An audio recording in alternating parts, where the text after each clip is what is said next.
Eravamo rimasti a pagina 38.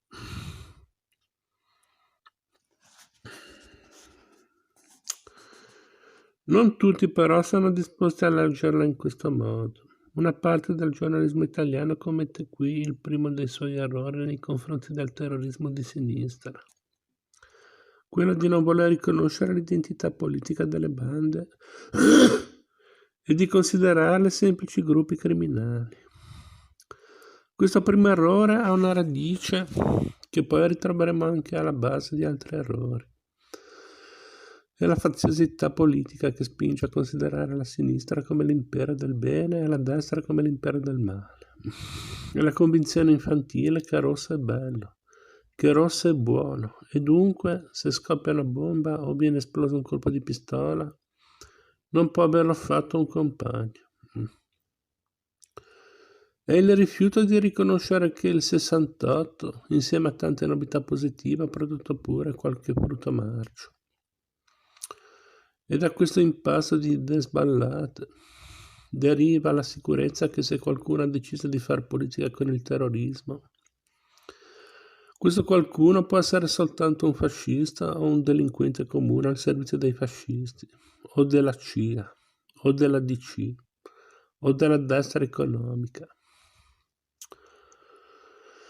Con Rossi e i suoi il gioco è di una semplicità estrema. Sono proletari e sottoproletari, stanno in compagnia di un fascista. Non si fregiano della leadership di intellettuali usciti dalla facoltà di sociologia a Trento. Liquidiamoli dunque nelle pagine di cronaca nera. Il 15 aprile del 71, sotto il titolo Tupamaros e Grassatore, in Unità scrive: la banda del sequestro Gaddolla, ecco la rivelazione della stampa, non è una banda, sono i Tupamaros. Non siamo dinanzi a volgari atti di delinquenza, ma ad una tattica e una strategia nuova. Nasce anche in Italia la guerriglia urbana, con ramificazioni in Francia, in Svizzera e in chissà quali altri paesi.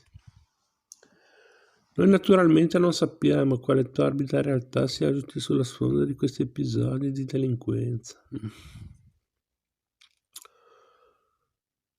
Ma un fatto è certo, quali che siano le mascherature pseudo-ideologiche adottate dai delinquenti e le operazioni mimetiche suggerite dai fantasiosi inviati dalla stampa, gli episodi di cronaca nera restano squalidi e meschini episodi di cronaca nera. I Tupamaros, quelli veri, sono persone serie, delle quali tutto potrà essere detto tranne che appartengono all'anonima deficienti, mentre i grassatori con buona pace della stampa sono grassatori e basta. Quando l'origine politica delle prime bande non può più essere smentita, viene commesso il secondo errore. Questi nuovi terroristi sono sì dei politici, ma politici neri di estrema destra. Che pena rileggere certe cronache e rivedere certi titoli. Le sedicenti brigate rosse, i fascisti travestiti, i provocatori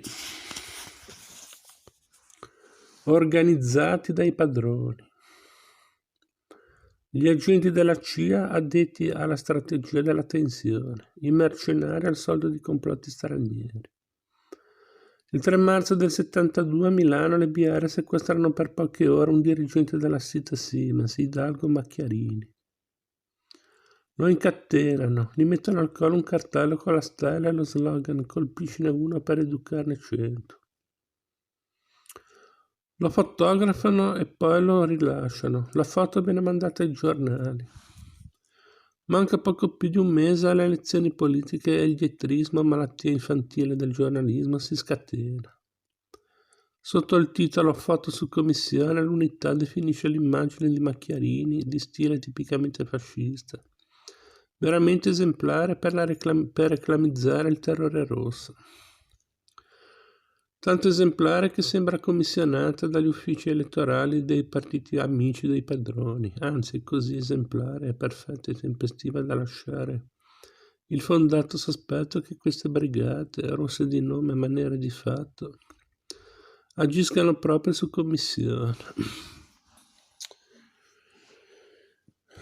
5 giorni dopo, il 15 marzo 72, sotto il titolo Qualcosa di americano, l'Unità ci offre altre acute osservazioni. Dato per scontato che le brigate, qualunque emblema sia stato appiccicato alla risvolta della giacca dei suoi membri, non sono rosse ma nere, dello stesso nero di cui sono tinti tutti gli atti di terrorismo e di provocazione di questi tempi. Resta il fatto che l'operazione fotografica aggiunge un tocco nuovo alla tecnica scarsamente fantasiosa dei fascisti nostrani. Cioè, come dire, qualcosa di americano, qualcosa che richiama alla mente i metodi tecnologici della CIA. La CIA? Ma allora è un complotto, sì, complotto. Magica parola che aiuta a deludere la verità. Esorcismo e al tempo stesso mistificatrice chiave di lettura del terrorismo rosso ormai rampante. Il 15 marzo 72 è anche il giorno della morte di Feltrinelli.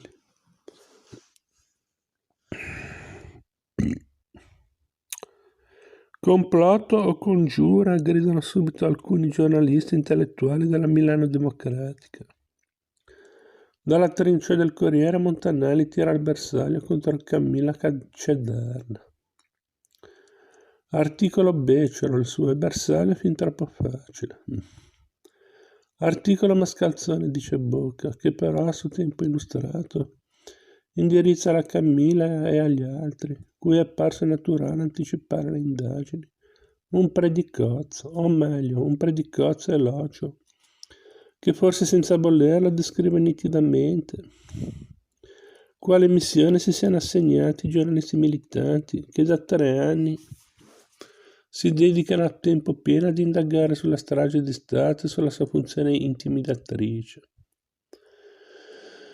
La loro denuncia, scrive Bocca, appartiene a un metodo politico dinamico, di presenza, di reazione se occorre, di aggressione che sembra utile dopo i decenni, della rassegnazione e della reverenza per le verità ufficiali del potere.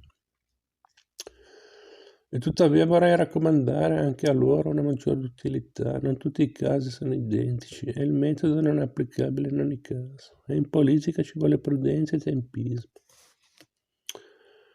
Sappiamo che hanno sempre comandato gli ebrei e i soldi.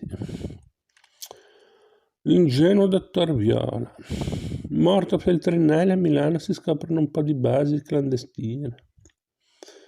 Quelle sue e quelle brigatiste. A sinistra in parte del giornalismo di informazione. Lo scetticismo dilaga. Ibio Paolucci, sull'unità del 3 maggio del 72, scrive: i depositi d'armi sono stati attribuiti alle famigerate Brigate Rosse, un'organizzazione di tipo provocatorio al servizio di loschi interessi, manovrata da quelle stesse forze che sono interessate ad alimentare la strategia della tensione.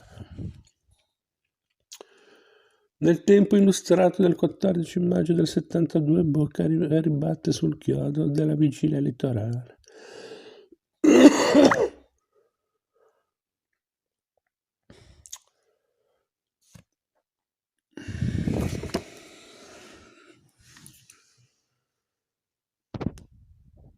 Giampaolo Pansa, carte false. Anche se questo libro, che sembrava improntato sulla storia del giornalismo, sembra più un reportage sul terrorismo in Italia negli anni 70, 80, 90.